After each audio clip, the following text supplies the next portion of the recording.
Hello বন্ধুরা, তো তোমরা সবাই কেমন আছো? আশা করি ভালো আছো। তো আজকে আবার একটা রেসিপি নিয়ে চলে আসলাম। আজকে আচার বানাবো। তো আমগুলোকে ভালো করে কেটে নিয়েছি।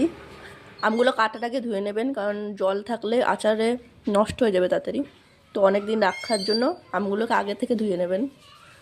তো এখন হলুদ লবণ মাখিয়ে নেব, রোদে দেবো। গিয়ে দিদিদের কালকে ঝড় হলো না, ওই ঝড়ে অনেক আম পড়েছে, তাই সেই আম দিয়ে দিদি আজকে আচার করবে। তো আজকে দেখো রোদে শুকাতে দিয়েছে। গাইস, দিদির এখন আম শুকানো হয়ে গেছে, তো পুরো শুকিয়ে গেছে, মানে একটু কাঁচা কাঁচা টাইপের রাখতে হবে। শুকিয়ে গেছে, দুদিন শুকিয়েছি। তো এবার হচ্ছে কি দিদি আচারটা তৈরি করবে, তো দেখতে থাকো।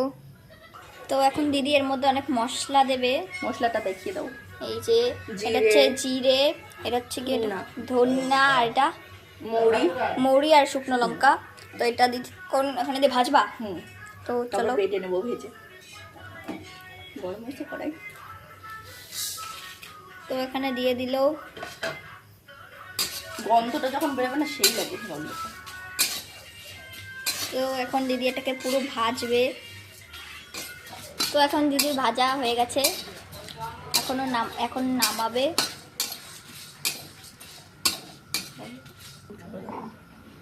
তো এখন দিদি এগুলোকে বাটছে। গন্ধটা কিন্তু সেই বেরিয়েছে। হ্যাঁ, এগুলোই মনে হয় মেন, তাই না? এইগুলো না দিলে আচার ভালো লাগবে না। তো দেখতে থাকো। তো এবার দিদি হচ্ছে লঙ্কাটাকে বাটবে, একসাথে বাটেনি। লঙ্কাটাও দেখছিস? হ্যাঁ, বীজগুলো পুরো চকচক করছে সোনার মতো।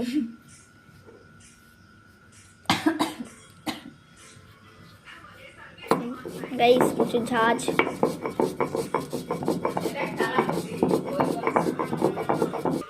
দিদির বাটা হয়ে গেছে, এবার সাইডে তুলছে। এটা হচ্ছে আগে জিরে বাটা, জিরে ধনে, আর এটা তারপরে মৌরি, হ্যাঁ লঙ্কা। এই লঙ্কা বাটা আলাদা, যেটা লাল দেখতে পাচ্ছ সেটা লঙ্কা বাটা। এবার কি মানে করবা? একটু দানা দানা থাকবে, যাতে মানে এইটা ভালো লাগে। এটা দানা দানা রাখতে হালকা। এবার বানাবো আচার। তো এবার দিদি এর মধ্যে কি দেবে চলো দেখি। তেল দিতে হবে একটু। তো এর মধ্যে এখন দিয়ে দিচ্ছে তেল। এটুকু হয়ে যাবে। হ্যাঁ, এটা হচ্ছে সাদা তেল গাইস, কেউ কিন্তু সর্ষের তেল বলবে না। না গো গাইস, এটা হচ্ছে সরষের তেল। এখন এটা গরম করবে আস্তে আস্তে।